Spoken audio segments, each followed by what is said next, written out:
الله أكبر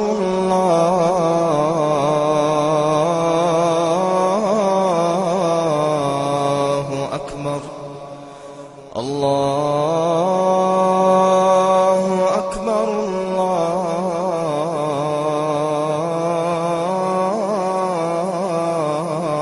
الله أكبر. Chers frères, chères sœurs, chers coreligionnaires, nous remercions Allah subhanahu wa ta'ala qui nous a donné cette journée pleine de grâce, pleine de miséricorde, pleine de pardon. Qu'Allah nous accorde sa grâce, qu'il nous pardonne nos fautes et nos insuffisances, qu'il nous accorde beaucoup de vendredis, chers frères, chères sœurs. Chers frères, chères sœurs, Allah subhanahu wa ta'ala nous invite dans le Coran à un élément important dans notre vie, qui est la piété et la crainte. Et qu'Allah nous inspire cela, chers frères, chères sœurs, dans toutes nos actions et dans tous nos propos, et dans toutes nos relations. Chers frères, chères sœurs, par la grâce d'Allah subhanahu wa ta'ala, nous étions là le vendredi passé pour traiter un sujet parmi les meilleurs sujets de l'islam, chers frères, chères sœurs. Il s'agit du troisième pilier de l'islam qui est la zakat. Chers frères, chères sœurs, nous avons introduit d'abord sur la définition de la zakat, ensuite son statut en islam et les différentes conditionnalités à remplir pour être parmi les donateurs de la zakat.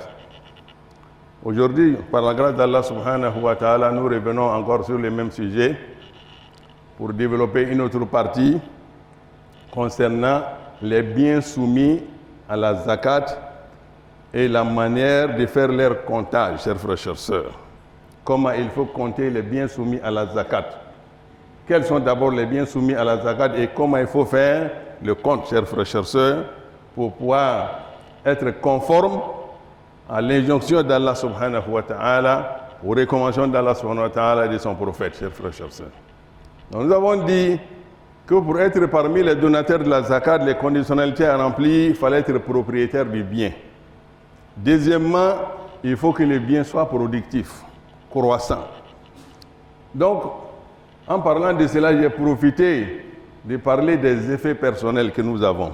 Tu as ta maison, ta résidence, ta voiture, tes habits, tes vêtements, tout ça.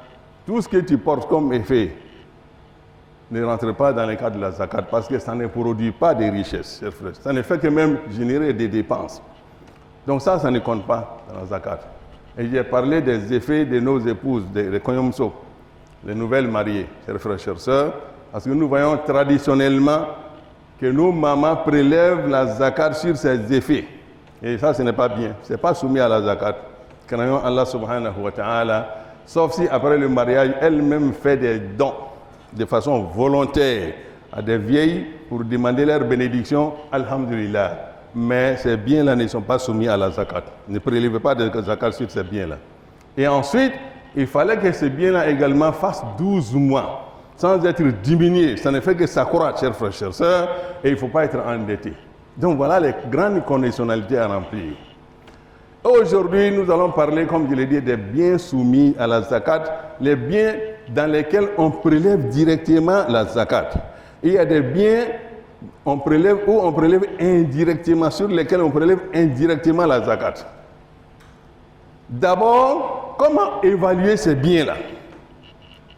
Premièrement, les biens soumis à la zakat, il y a l'or, comme je l'ai dit l'autre jour. Lorsque l'or atteint 85 grammes, il est soumis à la zakat.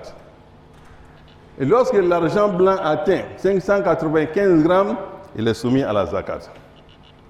Et aujourd'hui, nous n'avons pas l'or, nous n'avons pas d'argent blanc, mais on a les francs CFA. C'est la même chose.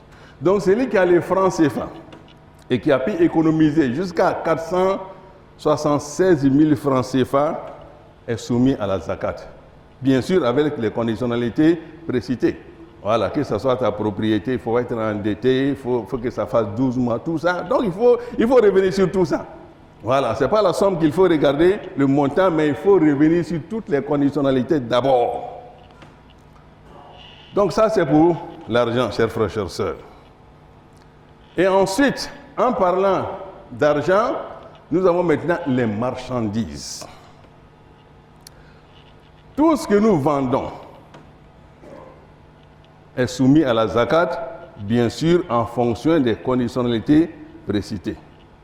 Donc tu es un commerçant, tu vends des terrains, des immeubles, ou bien des véhicules, ou bien du sable, ou bien en tout cas les matériaux de construction, ou bien toute autre chose est fait dans ton magasin, mon frère. Qu'est-ce que tu fais?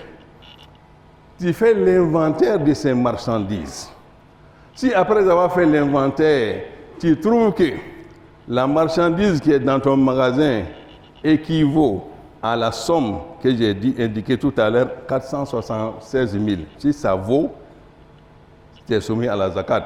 Bien sûr, en respectant les conditionnalités. Il ne faut pas être endetté. Il faut revenir sur tout ça.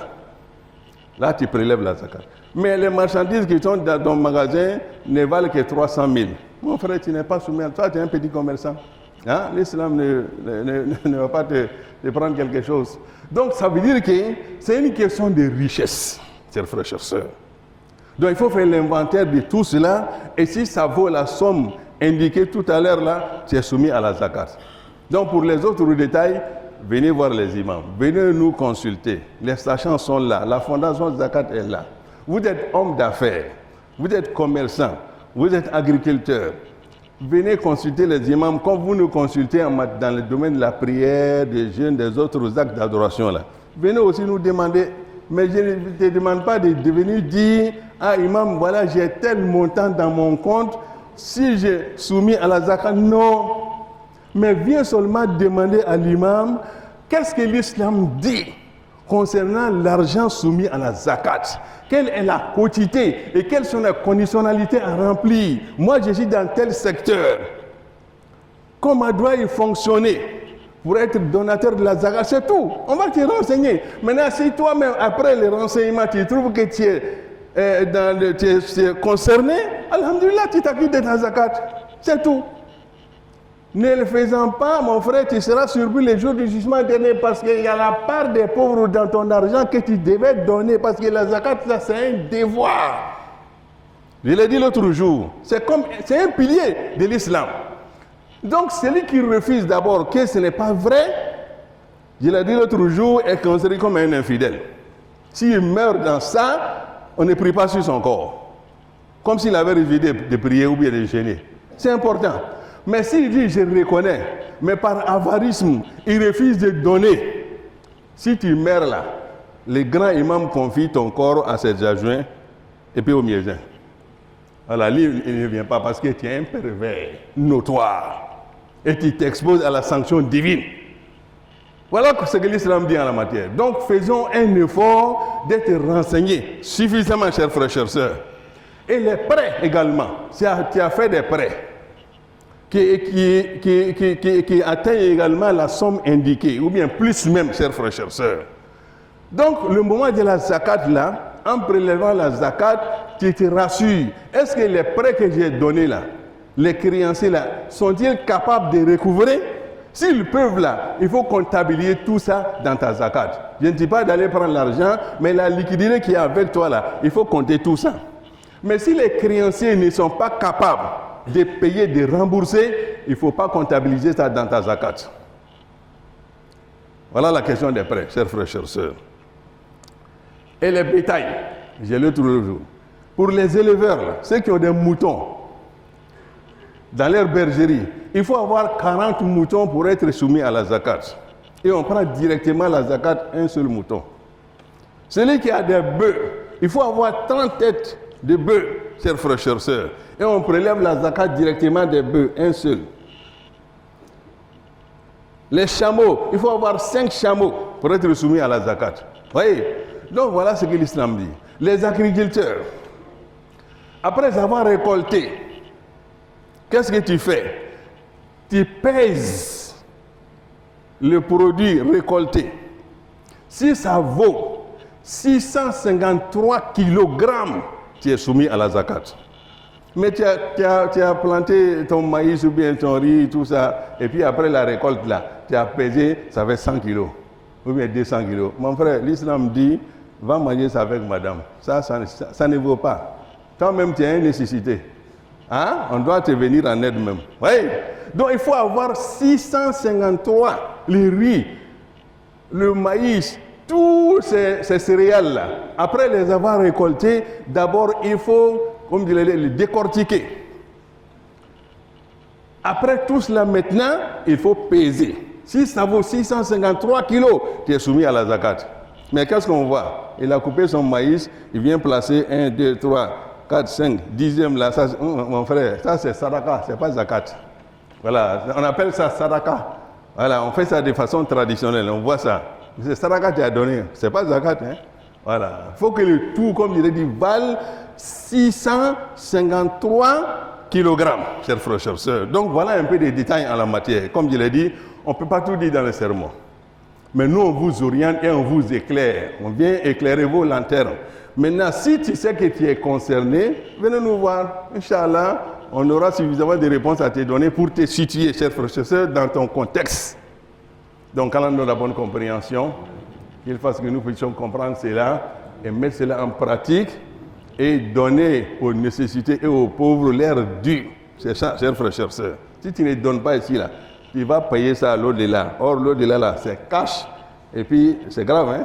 Voilà. Donc, voilà un peu, chers frères et sœurs, les enseignements qu'on tenait à vous donner aujourd'hui à propos de la zakat de façon globale concernant les biens soumis à la zakat. Pour terminer, chers frères et sœurs, nous l'avons dit que l'école a ouvert ses portes à la mosquée, l'école des grands, l'école du Coran. Mais depuis l'ouverture de l'école, vraiment, il y a peu d'affluence. Donc nous vous exhortons à venir, Inch'Allah, vous inscrire, Inch'Allah, pour apprendre quelques sourates, ne serait-ce que, Inch'Allah, pour vivre de ces grâces, les grâces de ces sourates-là dans votre vie, ici-bas, dans votre vie tombale et à l'au-delà. Le Coran est important, chers frères et chers sœurs. Donc venez répondre à l'appel, Inch'Allah, de l'école qui a repris, Inch'Allah, à la mosquée. Kalanzer, Inch'Allah, qui fasse que nous puissions tirer profit de tout cela dans notre vie ici-bas, dans notre vie tombale et à l'au-delà. اللهم أحسن عاقبتنا في الأمور كلها وأجرنا من خزي الدنيا وعذاب الآخرة بدوام العافية وحسن الخاتمة إنك قريب مجيب الدعوات رب العالمين وصل اللهم على سيدنا محمد النبي الأمي وعلى آله وصحبه أجمعين سبحان ربك رب العزة عما يصفون وسلام على المرسلين والحمد لله رب العالمين.